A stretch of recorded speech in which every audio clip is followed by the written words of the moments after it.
My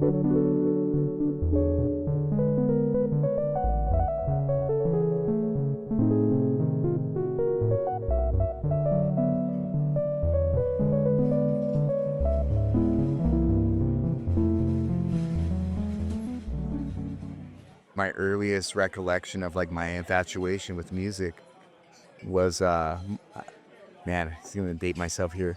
But back in the day, you would have these big sound systems, right? My mom had a, record player, and then you had dual tape players. And I would take the two tape decks, and you can play both of them at the same time. And I would sit there and try to mix like an acapella of like a single, right? Like a LL Cool J single, right? And like try to mix it with this like Boys to Men instrumental. And I would sit there and just do this.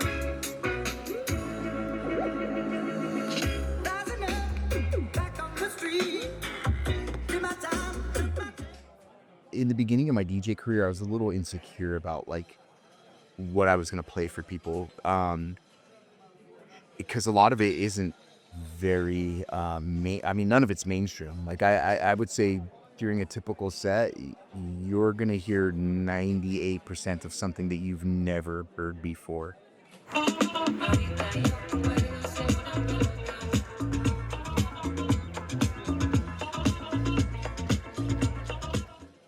Back in the day, I mean, I'm 40, so YouTube wasn't a thing. To find new music, you had to dig for it.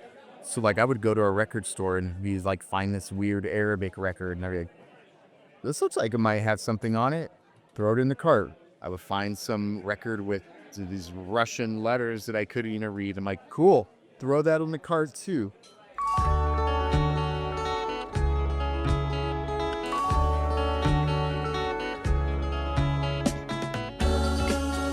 When I first started DJing, vinyl was your only option, man. It was like the CDJs weren't invented yet. Napster was still in its like infancy, right? Not everybody had a computer, and like didn't even have a platform to play that music outside of like just a regular CD player.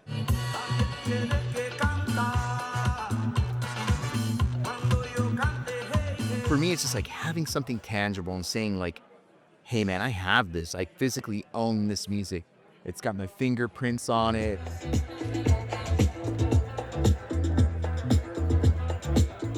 I've had like these famous club DJs come up to me while I'm spinning vinyl, and they're like, "You're spinning vinyl?" And I'm like, "Yeah." They're like, "I wouldn't even know where to start." You have to balance the counterweight. You have to make sure your record's clean. You have to make sure you are in a pristine position to do that. And then you don't have a button that you can press that says, hey, sync this record up to this other record. No, you're listening, man.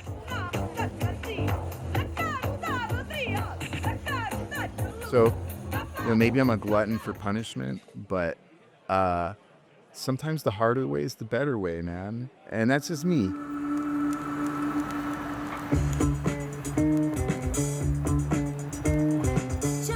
When we talked earlier, I was like, what am I going to bring? Do I need to bring props? And I was like, I mean, I think people are going to get the fact that I'm a DJ, but this thing here, man, this Prince and the Revolution, man. I don't know if you could see. It says, Gina and Jess is my mom and dad. I didn't really grow up with my dad. Unfortunately, he was absent for a large part of my life. But like every time I play that record and see my mom and my dad's name on it, like it's like, it reminds me that like, hey man, I came from love. I don't know, getting like sappy a little bit. That's like a special record, like especially with their names on it, and it's like, aw, dude, like they love each other at one point in time. They created this family.